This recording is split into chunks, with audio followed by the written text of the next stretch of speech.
Chers amis, vous êtes la force vive de notre mouvement, ceux qui portent nos idées sur le terrain et dans le cœur des Français.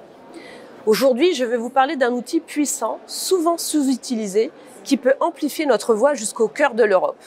La pétition au Parlement européen. Alors, voici comment l'exploiter pour défendre notre vision d'une France souveraine et protégée. Alors, pourquoi la pétition ? Le Parlement européen, bien qu'imparfait, offre à chaque citoyen de l'Union un droit de pétition. C'est une arme légale pour alerter sur les dérives de l'Union européenne ou les trahisons de nos dirigeants nationaux. En 2024, 1518 pétitions ont été déposées, mais la France n'en représente que 5%. C'est trop peu. L'Espagne et l'Allemagne, avec plus de 20% chacune, montrent l'exemple. Nous devons nous mobiliser pour faire entendre nos priorités, comme la maîtrise de l'immigration, la protection de nos droits face à la bureaucratie européenne et la défense de notre identité. Alors, sur quoi agir ?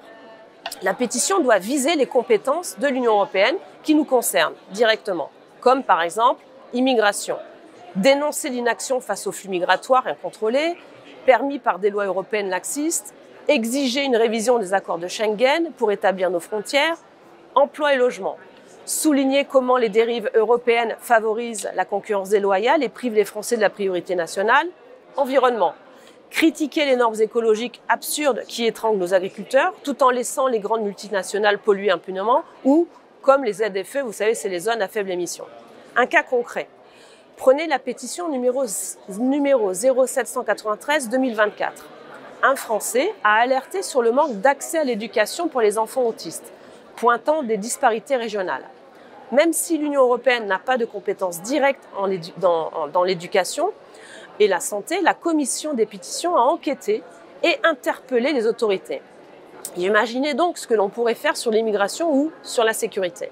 Alors comment faire ?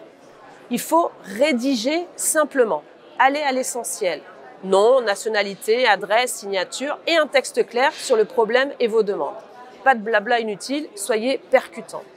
Choisissez votre canal en ligne sur le portail, donc je le mettrai dans la vidéo.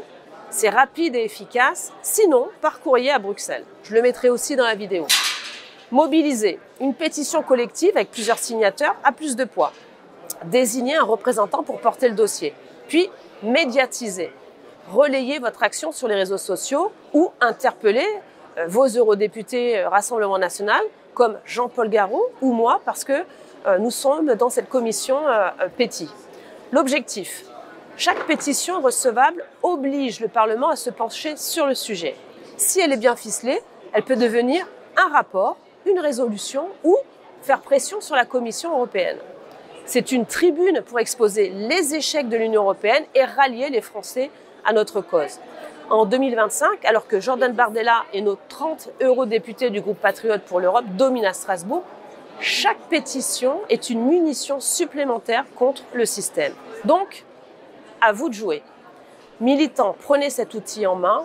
Une pétition, notamment sur l'expulsion des clandestins, sur la fin des subventions aux ONG immigrationnistes ou sur la protection de nos entreprises face au dumping européen qui peut changer la donne. Vous pouvez aussi informer vos fédérations, contacter vos élus RN et montrer que la France patriote ne se tait pas face à ce Parlement européen qui ne vous entend pas. Donc pour la France, pour aussi notre peuple, agissons ensemble.